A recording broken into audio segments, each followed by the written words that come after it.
안녕하세요. 오늘은 2월 14일 월요일입니다.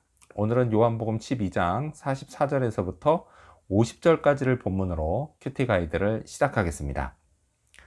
먼저 오늘 이 본문을 통해 제가 묵상한 예수님은 하나님을 보여주시는 분입니다. 45절 말씀을 읽겠습니다. 나를 보는 자는 나를 보내신 이를 보는 것이니라. 예수님이 이 땅에 오신 이유는 여러 가지가 있습니다. 근데 그 중에 하나가 아버지 하나님을 세상에 보여주시기 위해서입니다. 물론 2000년 전의 일이기는 하지만요, 예수님은 사람의 눈에 안 보이는 하나님을 직접 보여주셨습니다. 지금까지도 이런 식으로 보여주시면 참 좋겠지만 그렇지 않다고 해서 예수님을 믿지 못할 건 또 없습니다. 2000년 전에 있었던 일이요, 성경에 기록되어 오늘날까지 내려오기 때문입니다. 자, 아무튼 예수님은 하나님을 가장 완벽하게 보여주시는 분입니다.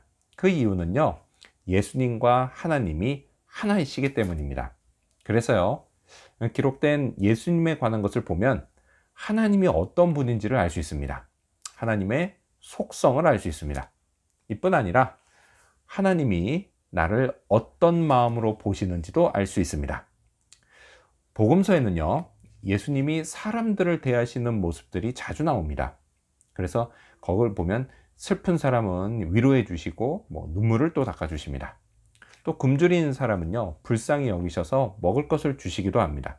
또요, 얼토당토하지 않은 제자들의 질문에 친절하게 답해 주시기도 하고, 불의와 가식으로 다가오는 악한 자들을 꾸짖기도 하십니다. 때로는요, 기적이 필요한 사람에게 기적을 베풀기도 하시고, 심지어 죽은 자를 다시 살리시기도 하십니다. 자, 이런 예수님의 모습은요, 오늘 저에게 매우 중요합니다. 왜냐? 하나님이요, 저를 이렇게 대해 주시기 때문입니다. 하나님이 지금 이 상황에서 나를 어떻게 생각하시는지 그게 궁금하다면 예수님께 그 답이 있습니다. 자, 그렇다면 계속해서 오늘 이 본문을 통해 제가 발견한 인간의 모습, 어떤 게 있을까요?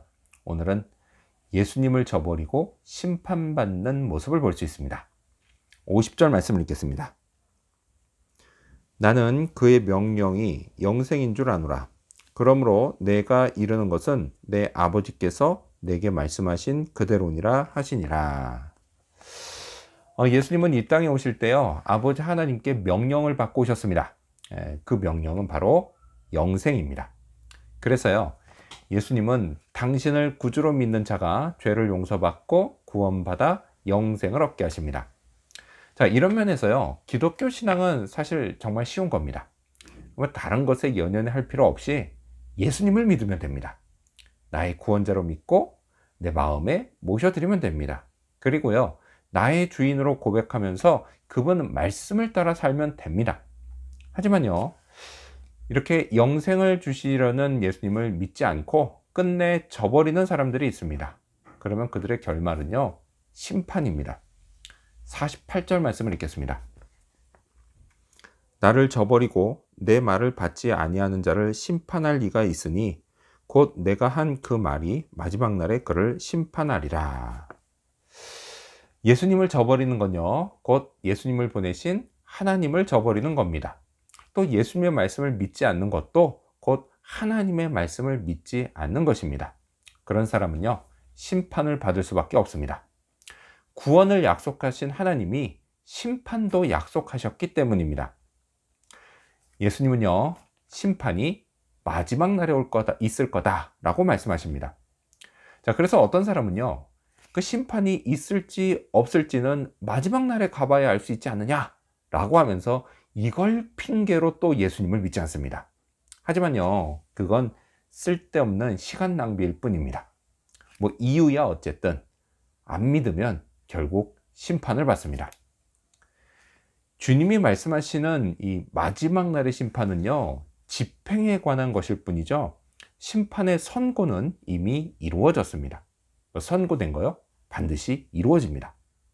자, 그걸 어떻게 믿을 수 있느냐?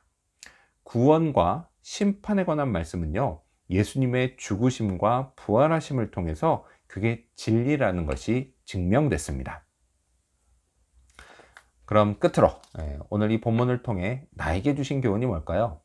그건 예수님을 잘 바라보자입니다. 저는요, 예수님을 통해 하나님을 알아갑니다. 만일 그러지 않았다면요, 저는 하나님에 대해 심각하게 오해했을 겁니다. 마치 출애굽 때 아론이요, 금송아지를 이스라엘의 하나님으로 소개했던 것처럼 말이죠. 따라서요, 저는 앞으로도 제가 상상해서 만들어낸 하나님의 어떠하심이 아니라 예수님을 통해서 본 하나님의 어떠하심을 따라 하나님을 알아가야 합니다. 이를 위해서요, 계속해서 예수님을 알아가야 합니다. 이 역시요, 내가 상상해낸 그런 예수님이 아닌 성경, 특히 복음서에 기록된 예수님을 알아가야 합니다. 이럴 때요, 저는 하나님의 위로와 사랑, 그리고 은혜와 축복을 그것을 진정으로 기대하고 또 누릴 수가 있습니다. 또 하나님을 오해하거나 원망하는 일도 없을 겁니다. 물론요, 이건 결코 제 지혜로만 할 수 있는 일이 아닙니다. 성령께서 함께 해 주셔야 합니다.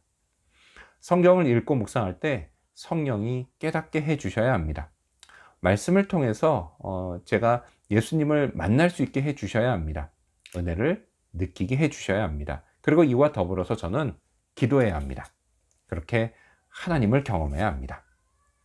자, 이런 과정이 지속적으로 반복될 때 저는 제가 하나님과 인격적인 교제를 하고 있음을 깨닫게 됩니다.